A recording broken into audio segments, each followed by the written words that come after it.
신명기 8장 1절부터 6절입니다. 제가 한 절, 또 성도님들이 한 절 이렇게 교독하도록 하겠습니다. 내가 오늘 명하는 모든 명령을 너희는 지켜 행하라. 그리하면 너희가 살고 번성하고 여호와께서 너희의 조상들에게 맹세하신 땅에 들어가서 그것을 차지하리라. 내 하나님 여호와께서 이 40년 동안에 내게 광야 길을 걷게 하신 것을 기억하라. 이는 너를 낮추시며 너를 시험하사 내 마음이 어떠한지 그 명령을 지키는지 지키지 않는지 알려 하심이라. 너를 낮추시며 너를 줄이게 하시며 또 너도 알지 못하며 내 조상들도 알지 못하던 만나를 내게 먹이신 것은 사람이 떡으로만 사는 것이 아니요 여호와의 입에서 나오는 모든 말씀으로 사는 줄을 내가 알게 하려 하심이니라. 이 40년 동안에 내 의복이 헤어지지 아니하였고 내 발이 부르트지 아니하였느니라. 너는 사람이 그 아들을 징계함 같이 내 하나님 여호와께서 너를 징계하시는 줄 마음에 생각하고 내 하나님 여호와의 명령을 지켜 그의 길을 따라가며 그를 경외할지니라. 아멘. 이것은 성령으로 기록된 말씀입니다. 아멘. 오늘 소개할 책은요, 광야를 읽다라는 책입니다. 저자이신 이 이진희 목사님께서는요, 감리교 신학교와 한신대에서 공부하시고 미국에 가셔서 또 미국에서 신학을 하시고 그리고 미국 현지인들을 위한 교회를 목회하고 계십니다.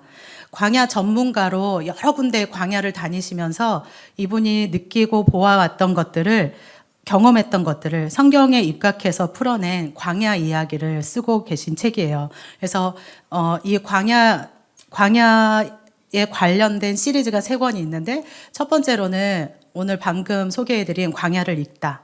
그 다음에 광야를 살다. 그 다음에 가나안에 거하다. 이 3가지의 시리즈 책을 쓰셨습니다. 청년들과 함께 이 책을 읽자고 하면서 광야를 읽다 이거를 이제 읽고요. 그 다음에 우리 광야를 살다 한번 읽어볼까 그랬더니 애들이 광야에서 살고 싶지 않아요 이러더라고요. 광야가 얼마나 힘든지 아는 것이죠. 그래서 그 다음에는 가나안에 거한다 그랬더니 그래도 광야에선 살고 싶지 않다고 이렇게 얘기하더라고요. 광야하면 어떤 단어들이 떠오르시나요? 광야. 삭막함. 네. 그리고요. 네, 사막. 맞습니다. 그리고 광야하면 별빛. 너무 낭만적이세요. 우리 목사님. 네. 맞아요.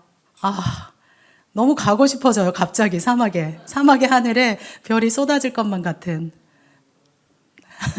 네. 그 다음에요. 어떤 것들이 또 떠오르세요? 광야. 황량, 망막. 네? 네, 맞아요. 위험이 도사리고 있죠. 위험하죠. 네. 저자 이진희 목사님은요, 광야하면 떠오르는 것들을 11가지의 키워드를 가지고 오늘 이 광야를 읽다라고 하는 이 책에서 설명을 하고 계세요. 광야하면 첫 번째로는 암갈색, 색깔이. 그 다음에 양. 그리고 나침판, 베두인, 수도, 그리고 수도원, 장막, 오아시스, 그늘, 사막이 지금 떠오르시나요? 가이드, 낙타, 이슬, 시띠나무, 떨기나무, 백합화. 저자는요, 11가지의 이러한 키워드를 가지고 광야에서, 우리의 인생의 광야에서 어떻게 이 인생의 광야를 살아가야 하는지에 대해서 하나하나 설명을 해주고 있습니다. 이 중에 몇 가지만 함께 나누도록 하겠습니다. 첫 번째는 양인데요. 시편 23편을 생각하면 어떤 그림이 떠오르시나요? 시편 23편. 네. 양이 푸른 초장에서 풀을 뜯고 있고 앞에서는 어떤 할머니가 뜨개질을 하면서 흔들의자에 앉아가지고 그 돋보기 안경을 코 있는 데까지 쓰시면서 굉장히 평화로운 분위기가 떠오르시잖아요. 그리고 저 푸른 초원 위에 그림 같은 집이 있고 그리고 구름이 거의 집과 맞닿을 있을 것만 같은 시내가 졸졸졸졸 흐르고 상상이 되시나요? 이런 평화로운 것들이 우리는 시편 23편을 읽을 때마다 떠오릅니다. 생각만 해도 평화로워지는 것 같습니다. 그렇지만 자세히 들여다보면 푸른 풀밭, 쉴만한 물가만 있는 것이 아니죠. 양들은 하루 종일 가파른 상등성이를 오르내려야 합니다. 그리고 잘못 오르다가 굴러 떨어지기라고 하면 다치거나 죽게 됩니다. 그렇기 때문에 목자들은요, 안전하게 이 양들을 데려가기 위해서 이렇게 지그재그로 난 똑바른 길로 양을 인도하죠. 지그재그로 나서 양들이 가파른 곳을 올라가다 떨어지지 않도록 그렇게 인도합니다. 까마득한 절벽에서 이제 나와서 겨우 풀밭에 이르러서 풀을 뜯고 있는데 누군가가 양들을 노려보고 있습니다. 양들은요, 한시도 마음을 놓을 수가 없어요. 양들이 하루 종일 꼴을 찾아 험한 산길을 헤매다가 이제 우리로 돌아오게 되면 목자는 양 한 마리 한 마리를 살피면서 상처나고 찢긴 곳에 기름을 발라 그 양들을 치료해 줍니다. 우리가 상상했던 저 푸른 초원 위에 그림 같은 집이 있고 그 옆에 양들이 한가롭게 풀을 뜯고 먹고 있는 그림이 아니라 그 그림 안에는 험한 산도 있고 가파른 계곡도 있고 사망과 음침한 골짜기도 그리고 맹수들도 그려 넣어져야 하는 것이죠. 시편 23편에서 나오는 이 양들은요, 굉장히 척박한 광야에서 사는 양들입니다. 여호와는 나의 목자시니 내게 부족함이 없으리로다 라고 이야기하는 것은요, 이렇게 부르는 노래는 그 푸른 초원에서 부르는 노래가 아니라 황량하고 삭막하고 외로운 그러한 암갈색 광야에서 부르는 노래입니다. 시편 23편에 나오는 양들은 뜨거운 태양을 피할 그늘을 하나 찾기 힘들어서 정말 목이 마르고 그리고 때로는 목자가 물을 주지 않으면 목말라 죽을 것만 같은 그런 상황에서 살아가고 있습니다. 험한 산길을 지나기도 하고 사망의 음침한 골짜기를 지나기도 합니다. 생명을 위협받기도 하고 상처받고 병들어 치료받기도 하고 또 때로는 길을 잃어버리기도 합니다. 하지만 그런 광야에 살면서도 이렇게 노래합니다. 시편 23편 1절에서 2절 말씀을 함께 읽어보겠습니다. 여호와는 나의 목자시니 내게 부족함이 없으리로다. 그가 나를 푸른 풀밭에 누이시며 쉴 만한 물가로 인도하시는도다. 상상해 보세요. 그 푸른 풀밭에 있어서 이렇게 노래하는 것이 아니라 황량하기 그지없는, 그리고 언제 맹수들의 공격에 의해서 내가 죽을 수밖에 없는 그런 상황이 닥칠 수밖에 없는 그 광야에서 이렇게 노래하고 있는 거죠. 여호와는 나의 목자시니 내게 부족함이 없으리로다. 그가 나를 푸른 풀밭에 누이시며 쉴 만한 물가로 인도하시는도다. 양들은 광야에 삽니다. 그리고 양들이 할 수 있는 것은 아무것도 없어요. 정말 할 수 있는 것이 없습니다. 스스로 자기의 배를 채우기 위해서 꼴을 찾지도 못하고요. 길을 또 잘 찾아가지도 못합니다. 다른 동물들과 맞서서 싸우지도 못합니다. 그리고 양들이 한번 뒤집어지면 스스로가 일어나기가 어렵거든요. 못 일어나요. 상상만 해도 너무 귀엽지 않으세요? 딱 뒤집어졌는데 발버둥을 막 치고 있는 거죠. 너무 귀엽지만 이것은 양의 생명과도 관련이 되어져 있어요. 목자가 아니고서는 양은 일어나지도 못합니다. 그런데다 도망도 못 가요. 다리가 짧잖아요. 도망도 못 갑니다. 스스로 살아갈 수 있는 능력이 하나도 없어요. 그래서 동물학자들은요, 하나님이 만드신 것 중에서 인간이 돌봐주지 않으면 지구상에서 가장 먼저 사라졌을 피조물로 양을 꼽는다고 합니다. 양에게는 모든 것이 문제예요. 그런데 양들은요, 아무 문제 없이 광야에서 살아갑니다.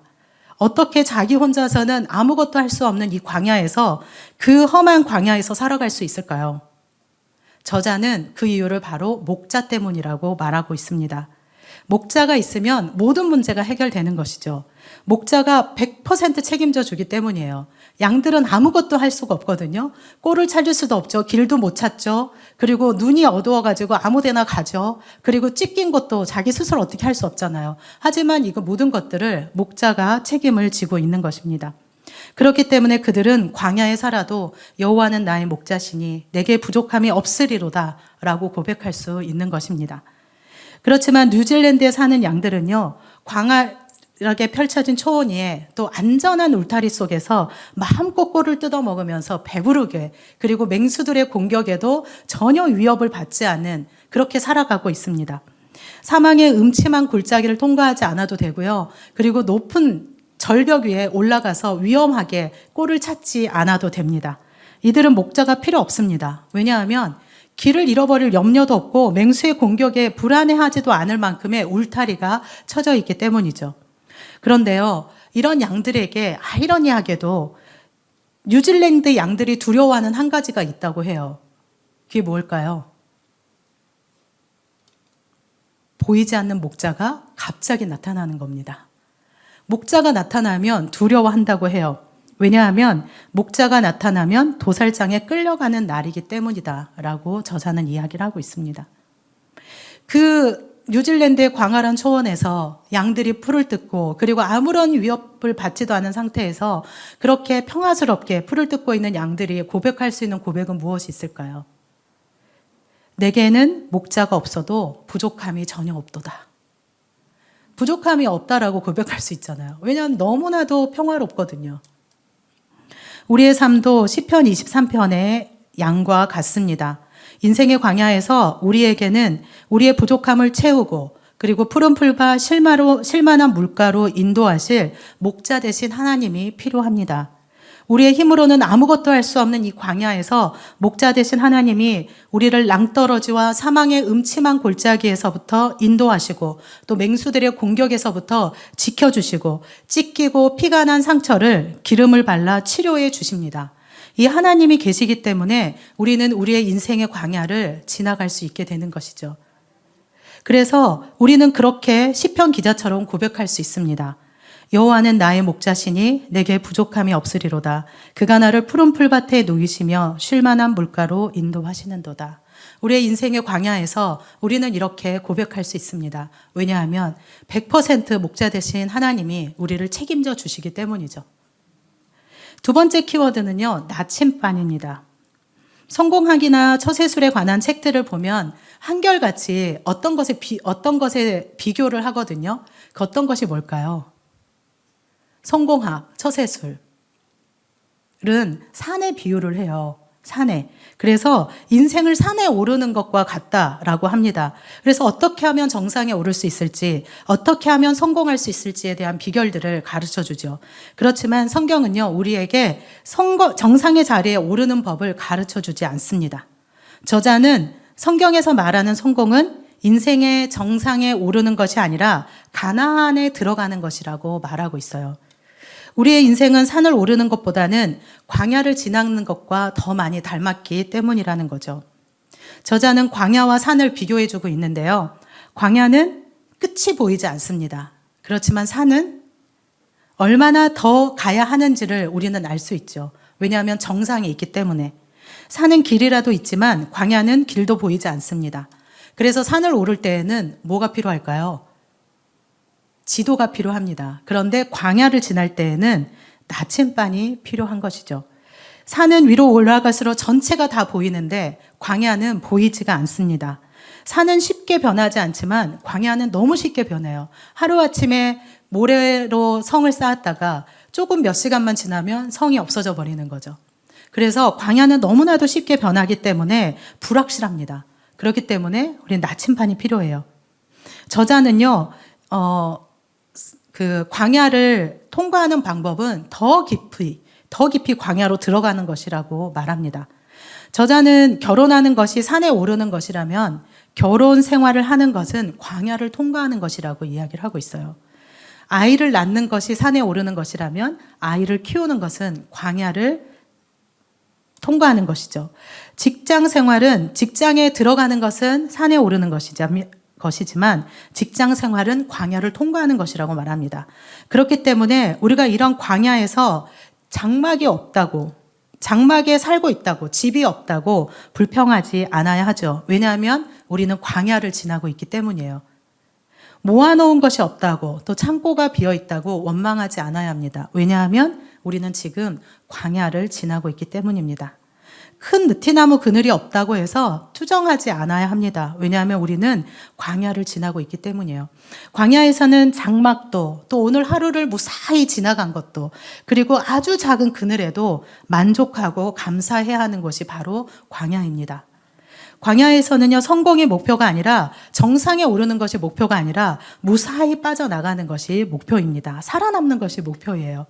우리의 목표는 무사히 광야를 통과해서 약속의 땅, 가나안 땅에 들어가는 것입니다. 그래서 광야에서는요, 어디가 가나안 땅인지 방향을 정확하게 알아야 하는 것이죠. 그래서 나침반이 필요합니다. 우리의 나침반 대신 예수 그리스도가 필요합니다. 루프가 아니라 나침반인 것이죠. 정확하게 방향을 알고 우리는 가야만 합니다.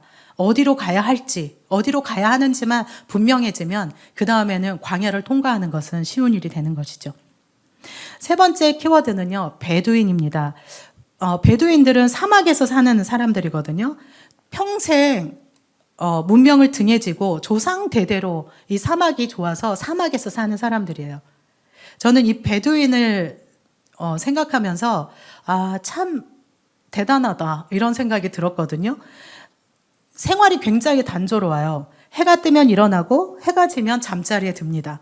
그리고 이들은 소유하고 있는 것도 거의 없어요. 땅도 없고 집도 없습니다. 아무 곳에나 장막을 치고 거기서 살죠. 아침을 식사하다가 우리 이사 갈래? 그러면 그냥 짐 싸고 이사를 가요. 그래서 장막 칠 곳에다가 찾아가서 장막을 그곳에 치고 그곳에서 살아갑니다. 성도님들은 우리 내일 이사 갈까? 하면 이사 가실 수 있나요? 못 가죠. 네. 저는 저희 부모님들이, 그리고 우리 부모님 되신 분들이 어떻게 그 동네를 들어가고 또 그 동네에서 집을 찾고 거기에서 삶을 살아가는지 저는 진짜 그게 대단한 일 같거든요. 제가 저에게 지금 집을 어디에서 구하라고 한다면 되게 난감해요. 생각만 해도. 난감하고 어디에서 살아야 하지? 어떻게 살아야 하지? 이런 고민들이 되거든요. 근데 대단하신 것 같아요. 그렇지만 우리는 이사를 가야 한다면 굉장히 복잡해지죠. 이사를 가야 한다면 뭐 짐도 싸야 하고 너무나도 챙겨야 될 것들이 많이 있습니다. 그런데 베두인들은요, 오늘 이사 갈래? 그러면 이제 이사를 가게 되는 거죠. 그 정도로 살림살이가 없습니다.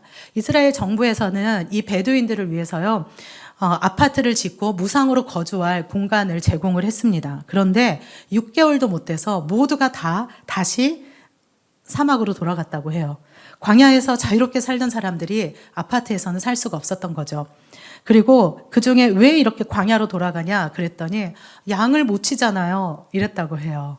양을 못 쳐서 다시 사막으로 돌아간 것이죠. 그렇다면 이들은 이 사막에서 어떻게 먹고 살까요? 이렇게 집도 없고 그리고 뭐 땅도 없고 무엇인가 거기에서 재배할 수 있는 게 없잖아요. 그런데 어떻게 이 광야에서 살아갈 수 있을까요?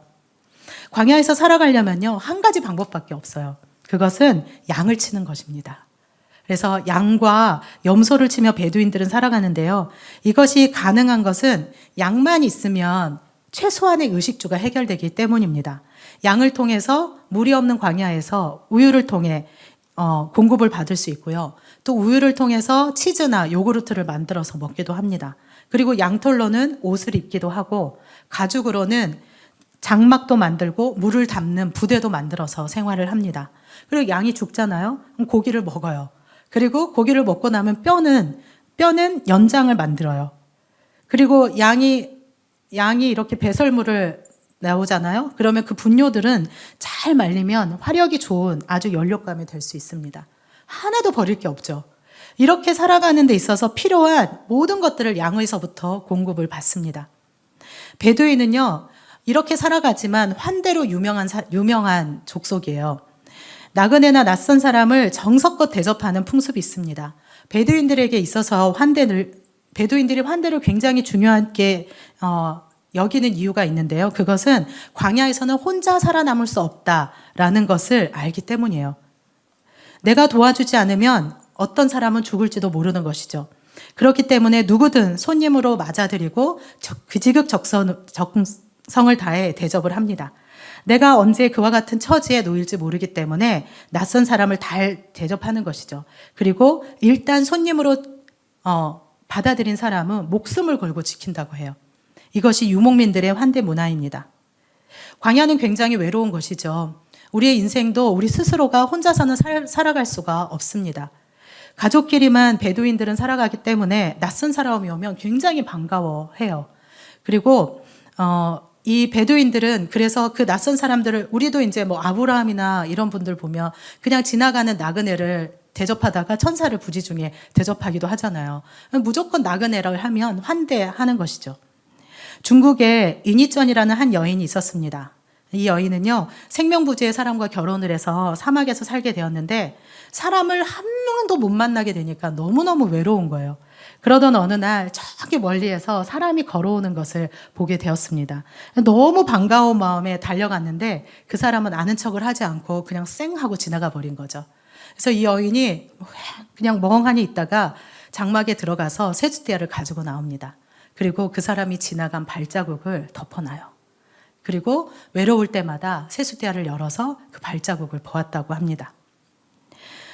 오래전에 저희 교회를 방문했던 훤칠한 청년들이 있었어요. 근데 그날 제가 양치를 하려고 이제 가는 도중에 이 청년들이 두 사람이 아주 훤칠했거든요. 근데 왔다 갔다 하면서 계속 교회를 구석구석 살피더라고요. 근데 그때 어떤 일이 있었냐면 신천지가 굉장히 조심해야 될 때였거든요. 그래서 제가 이상하다. 그래서 이제 초기 딱 오잖아요. 그래서 이상하다. 그래가지고 양치를 대충 하고 빨리 나왔습니다. 그리고 그 청년에게 다가갔어요. 그래서 어떻게 해서 우리 교회에 오게 됐는지, 또 뭐 얘기를 이제 막 걸었죠. 그리고 나이가 어떻게 되는지, 뭐 이런 걸 다 물었어요. 그런데 알고 봤더니 이 청년들은 교회를 찾고 있었더라고요. 그래서 지나가다가 늘상 우리 교회를 보고 우리 교회를 들려보자 이렇게 해서 오게 된 거예요. 근데 저는 이제 신천지인 줄 알고 다가갔잖아요. 그래가지고 막 이런저런 얘기하다가 이제 이 친구들이 청년부에 등록을 하게 됐습니다. 그래서 막 얘기하는데 이러는 거예요. 맨 처음에 왔는데 아무도 아는 사람이 없는데 전도사님이 다가와서 이런저런 이야기도 물어봐주고 차도 대접해줘서 교회에 오게 됐다 이런 얘기를 하는 거예요. 그래서 제가 신천지인 줄 알고 그랬어 이렇게 얘기를 했죠. 그러니까 우리가 어떠한 사람이든지 간에 어떤 낯선 사람이든 우리 교회에 들어오거나 우리 주변에 있을 때 환대하기 시작한다면 그 사람들도 마음을 열고, 그리고 그 사람이 어떤 사람인지 모르잖아요. 그 사람이 어떤 사람인지 모르기 때문에 지나가는 나그네이든지 그리고 어떤 사람이든지 오면 우리는 환대해야 우리의 인생의 광야길을 잘 지나갈 수 있게 된다라고 저자는 이야기를 하고 있습니다. 인생의 광야에서 우리는 홀로 살아갈 수 없기 때문에 우리는 누군가와 함께 더불어서 살아가야 되잖아요. 그래서 환대하는 것은 이 사막에서, 광야에서 살아가는데 중요한 하나의 방법이 되어집니다. 우리의 인생의 광야에서 함께 광야의 길을 통과해 나갈 수 있도록 서로를 환대하고 외로움을 안아주고 또 함께 모닥불을 피워놓고 자신의 이야기를 나누면서 들어주고 또 이야기도 하면서 광야의 시간들을 지나가게 되는 것입니다.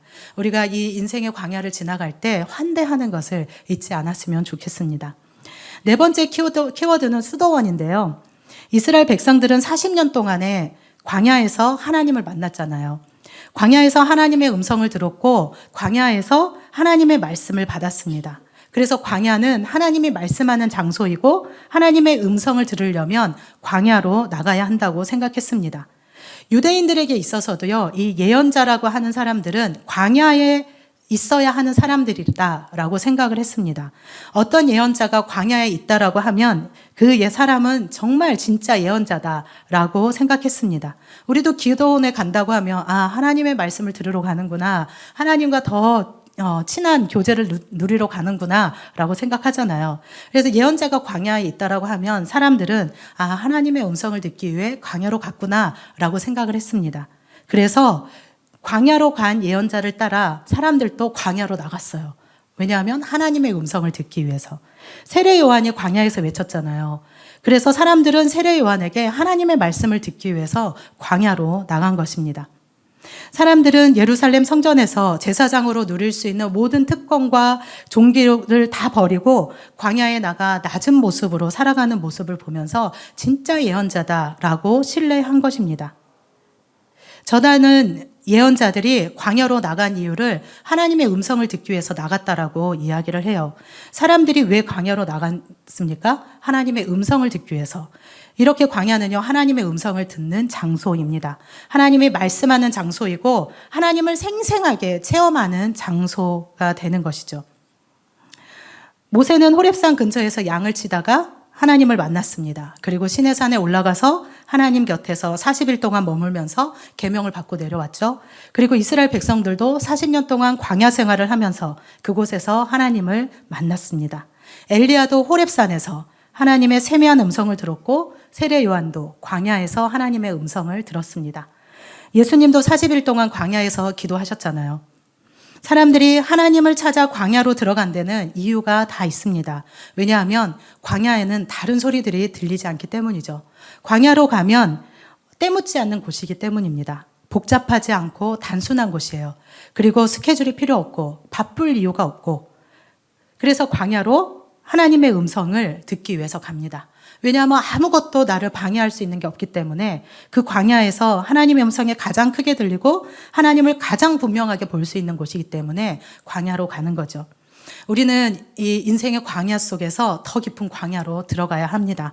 그곳에서 하나님의 음성을 듣고 또 하나님을 만나야 하는 것이죠. 카톨릭 신학자 도시의 광야라는 책을 통해서 한 신학자는 이렇게 이야기를 합니다. 나날의 생활 속에 광야를 마련하라. 당신이 광야로 갈 수 없거든 당신의 생활 속에 광야를 만들라고 말했습니다. 헨리 나우에는 광야의 영성을요, 하나님과 함께 그리고 그분하고만 혼자 있을 수 있는 시간과 장소를 따로 마련하는 것, 이것이 바로 광야의 영성이라고 이야기를 하고 있어요. 일상생활 속에서 우리는 광야와 같은 장소, 광야에 머무는 것 같은 시간을 마련하라는 것입니다. 때때로는 새벽 기도 시간이 하나님의 음성을 듣는 시간이 될 수도 있고, 또 묵상 시간이 우리의 광야의 시간이 될 수도 있고, 골방이 우리가 하나님을 만나는 광야일 수도 있습니다. 광야와 같은 고독의 장소, 침묵의 장소를 만들려고 하는 것이죠. 마음만 먹으면 얼마든지 우리는 하나님의 음성을 듣고 하나님의 임재를 체험하는 광야를 가질 수가 있습니다. 굳이 광야나 진짜 수도원에 가가지고 사막에 가지 않아도 우리의 삶의 한가운데에서 광야와 같은 장소를 가질 수 있다는 것이죠. 우리의 일상 속에서 하나님의 임재를 경험하고 또 체험하고 하나님의 음성을 들을 수 있는 광야를 우리 스스로가 만들어 가야 합니다. 이것이 우리가 인생의 광야를 통과할 수 있는 비결이에요. 하나님의 음성을 듣고 그 광야에서 하나님의 임재를 경험하고 또 그곳에서 생생하게 하나님하고의 만남을 경험해 나갈 때 우리의 인생의 광야를 우리는 잘 통과할 수 있게 됩니다. 5번째 마지막 키워드는 낙타인데요. 낙타가 없이는 사막을 갈 수가 없습니다. 낙타는 사막이라고 하는 바다를 항해할 수 있는 유일한 수단이라고 합니다. 인간의 생사가 낙타에게 달려 있습니다. 그래서 아주 건강한 낙타를 골라서 사막을 들어가야 하죠. 누구도 낙타 없이는 사막에서 살아남을 수 없기 때문입니다. 그런데 이 낙타는요, 평생의 등에 짐을 지고 살아요. 아주 고단한 인생을 사는 동물이죠. 하루 종일 등에 무거운 짐을 지고 뚜벅뚜벅 걸어갑니다. 저자는요, 우리의 삶이 광야라고 한다면 우리의 인생의 무거운 짐을 짊어지고 그 광야를 건너는 낙타라고 표현을 해요. 우리의 인생이 낙타와 같다는 것이죠. 낙타는 아침이 되면 주인 앞에 무릎을 꿇습니다. 그리고 주인이 짊어주는 짐을 싣습니다. 그리고 나서 일어나서 또 주인이 가라고 하는 곳을 향해 터벅터벅 걸어갑니다. 이때 주인은요, 낙타에게 짐을 실어주는데 낙타가 짊어지기에 너무나도 과도한 양을 실지는 않아요. 왜냐하면 얼마 지나지 못해서 낙타가 지치고 쓰러져 죽을 것을 알기 때문이죠. 낙타는 자기의 짐을 지지 않습니다. 주인이 실어주는 짐을 지죠. 우리는 매일마다 하나님 앞에 앉아서 매일마다 하나님이 우리에게 짊어주는 짐을 져야만 해요. 우리 스스로가 지는 짐이 아니라 하나님이 우리에게 말씀하시는 짐, 하나님이 우리에게 오늘도 십자가를 지라고 하는 그 짐. 근데 그 짐은 굉장히 우리가 무겁다라고 느껴질 수 있지만 우리는 그 짐을 질 수 있을 만큼 우리 하나님이 우리에게 짊어주신다는 거죠. 주인 되신 하나님이 우리가 얼마만큼의 짐을 져야 죽지 않고 살아서 이 광야를 통과하는지 아시기 때문에 하나님은 우리에게 딱 맞는 그만큼의 짐을 지워주신다는 거예요.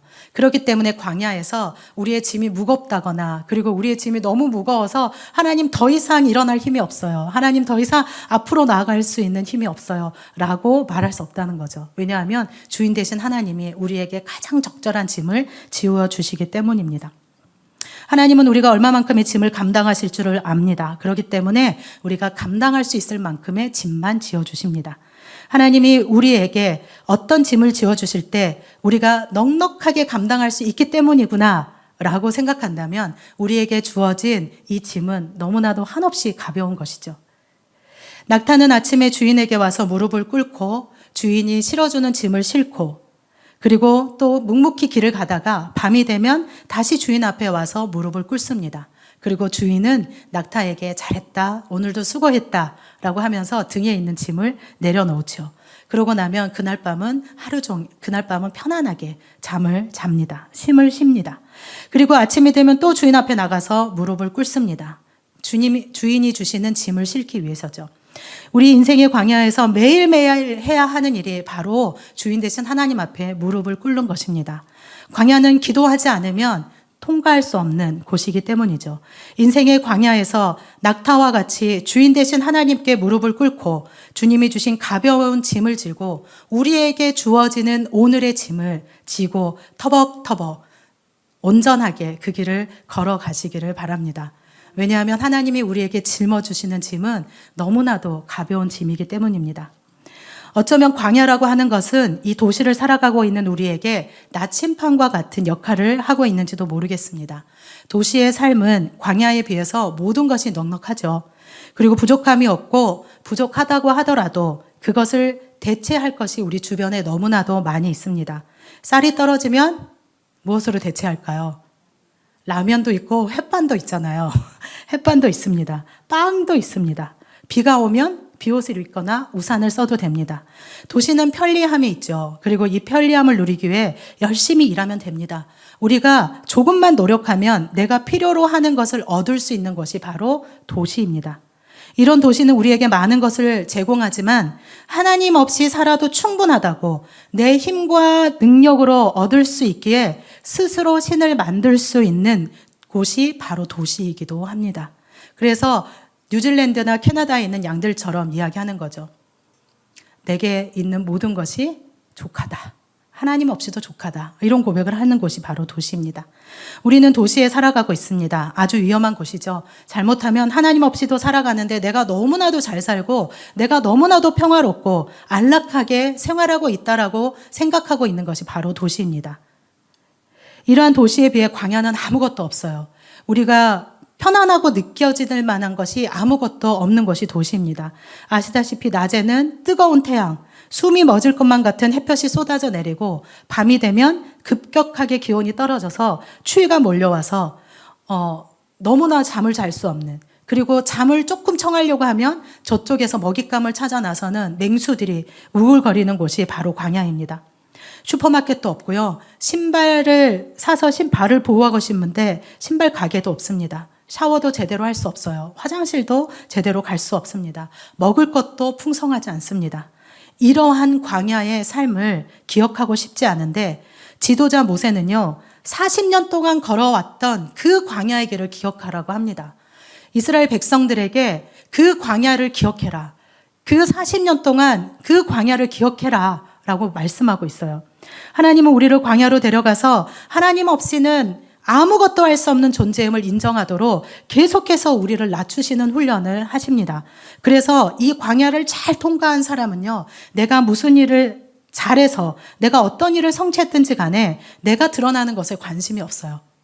다른 사람의 인정이 필요가 없습니다. 하나님이 그냥 걷게 하신 것에만 관심이 있는 거죠. 하나님은 우리를 광야를 통해서 이런 사람으로 만들어 가십니다. 하나님이 여기까지 인도하셨다. 하나님이 우리를 먹이시고 입히셨다. 진짜 모든 것이 아무것도 없는 그 광야에서 하나님이 40년 동안 신발이 헤어지지도 않고 옷이 헤어지지도 않게 지키시고 보호하셨다. 생각해 보세요. 어떻게 40년을 신었는데 신발이 닳지 않을 수 있겠어요? 신발이 어떻게 안 닳았겠어요? 옷이 어떻게 헤어지지 않겠어요? 헤어지고도 충분히 남음이 있죠. 그렇지만 하나님께서 지키시고 보호하셨기 때문에 우리가 그렇게 헤어지지도 않고 신발이 헤어지지도 않았다라고 이야기를 하고 있습니다. 광야는 바로 이러한 하나님을 우리가 경험하는 곳입니다. 광야는 우리는 초자연적으로 역사하시는 하나님을 경험하는 곳이 광야입니다. 그래서 우리가 광야에 떨어졌을 때 이 하나님을 기대하시길 바랍니다. 정말 초자연적으로 우리의 삶 가운데 역사하시는 하나님, 정말 우리가 아무것도 의지할 것이 없어서 하나님 앞에 기도하며 낙타 무릎으로 나아갔을 때 하나님께서 아침에 일어나자 이슬이 막 있었는데 그것이 만나로 변하고 그것이 우리에게 먹을거리가 되고 하는 그 놀라운 일들을 경험하게 하신다는 것이죠. 광야는 바로 이러한 하나님을 경험할 수 있는 곳입니다. 하나님이 아니고는 설명할 수 없는 일들이 광야에서는 많이 경험하게 되는 것이죠. 내일을 염려하고 내일을 위해서 우리가 저축하고 내일을 위해서 준비하고 살아가고 있는 우리에게 하나님은 내일을 위해 만나를 거두지도 말고 쌓지도 말아라 라고 말씀하십니다.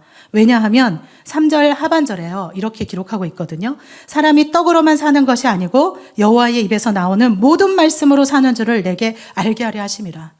너희들이 떡을 위해서 사는 것이 아니라 내 입에서 나오는 말씀으로 사는 것이다라는 것을 하나님은 광야 생활을 통하여서 이스라엘 백성에게 그리고 우리에게 가르쳐주고 계시는 것입니다. 지금 광야의 길을 걷고 계십니까?